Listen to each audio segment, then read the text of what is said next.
Bismillahirrahmanirrahim. Alhamdulillahirrahmanirrahim. Wa bihi nasta'in wa ala umuri dunya waddin. Wassalatu wassalamu ala asrofil anbiya'i wal mursalin wa ala alihi wa sahbihi ajma'in, amma ba'du. Puji syukur kehadirat Allah Subhanahu wa taala yang telah memberikan nikmat sehat kepada kita semua. Sehingga pada hari ini saya dan teman-teman saya bisa membuat video guna memenuhi tugas mata kuliah Pemikiran Tafsir Modern Kontemporer. Salawat serta salam semoga senantiasa tercurahkan kepada junjungan kita Nabi Agung Nabi Muhammad Sallallahu Alaihi Wasallam, yang mana beliau adalah suri tauladan kita sepanjang masa. Al-Quran turun setelah kitab-kitab terdahulu yang membawa kaidah dan aturan-aturan Allah. Al-Quran dikatakan sebagai mukjizat karena lahir dan turun sesuai dengan kondisi masyarakat pada saat itu. Hal tersebut sesuai dengan fungsi utama Al-Quran. Yang pertama, hudal nas, yang artinya petunjuk secara global untuk umat manusia. Yang kedua, wabayyinatin minal huda, yang artinya penjelas dari ayat-ayat yang global tersebut. Yang ketiga, ada wal furqan, yang artinya pembeda, yang mana pembeda dari yang benar dan salah, yang lurus dan yang belok. Sehingga dapat disimpulkan bahwa fungsi Al-Quran ialah sebagai petunjuk, penjelas, dan pembeda. Dalam kehidupan sehari-hari, Al-Quran dijadikan sebagai standar operasional prosedural, yang mana dijadikan sebagai pedoman hidup manusia. Memahami dan mengamalkan Al-Quran adalah salah satu dari membumikan Al-Quran. Setelah Al-Quran turun, banyak sekali persoalan yang muncul. Salah satunya ialah penafsiran terhadap ayat-ayat Al-Quran, yang dalam hal ini fokus terhadap pemaknaan, keadilan, dan kesetaraan gender, yang mana sesuai dengan firman Allah dalam Quran Surat An-Nisa ayat 34. Bismillahirrahmanirrahim.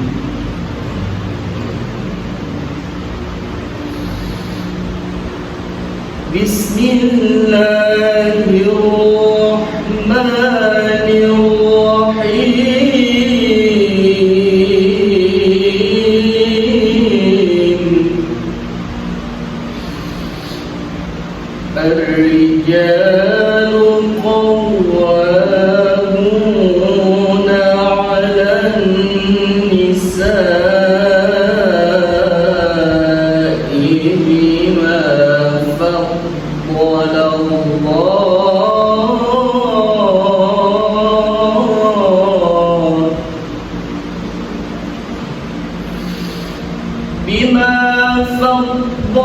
Allah ba'dahum 'ala ba'din wa bima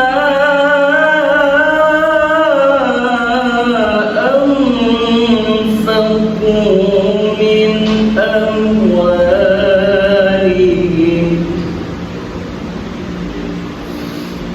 Fas-salihatu qanitatun hafizatun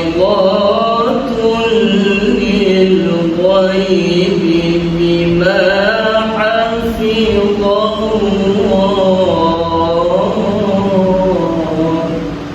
Wallati takhafuna nushuzahunna fa'idhuhunna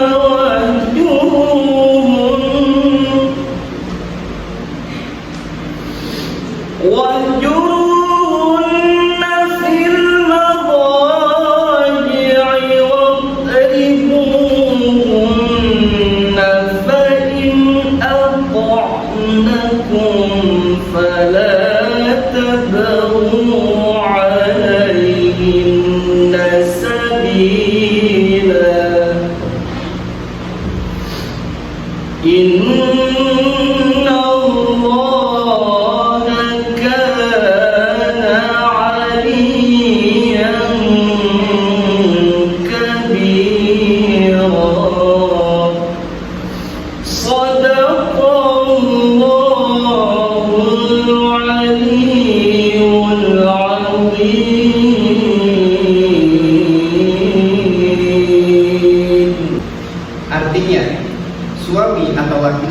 itu adalah pelindung bagi seorang istri atau seorang perempuan, karena Allah telah meninggikan sebagian derajat dari suami atas sebagian dari istri, karena suami telah menafkahkan dari hartanya. Maka perempuan-perempuan atau seorang istri yang soleh itu adalah yang pandai atau taat kepada Allah Subhanahu wa Ta'ala dan menjaga diri ketika sang suami itu tidak ada, karena Allah telah menjaga mereka. Maka perempuan-perempuan yang kamu khawatirkan akan nusyus, maka hendaklah kamu nasihatinya atau tinggalkan dari tempat tidur atau pisah ranjang. Maka jika perlu, pulang mereka. Namun ketika perempuan atau istri dari itu menaati kamu, maka janganlah kamu mencari-cari alasan untuk menyusahkannya, karena Allah lagi maha tinggi, lagi maha besar. Dalam surat An-Nisa ayat 34 memiliki sebuah penafsiran yang kami akan sampaikan tentang mufasirnya Asy-Sya'rawi. Dan yang kedua penafsirannya Abdullah Said, yang ketiga penafsirannya At-Tabari.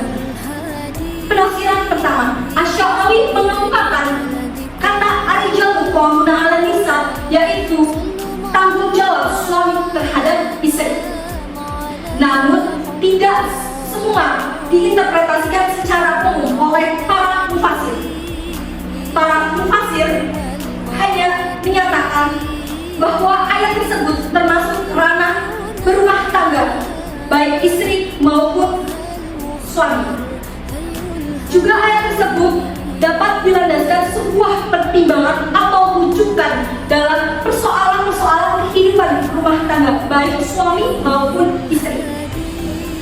Pada mufasir kedua, Abdullah Said mengungkapkan lafaz ar-rijal dan an-nisa tidak semata biologis saja, namun juga laki-laki maupun perempuan.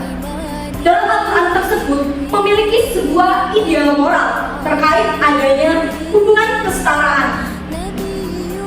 Baik laki-laki maupun perempuan memiliki sebuah potensi.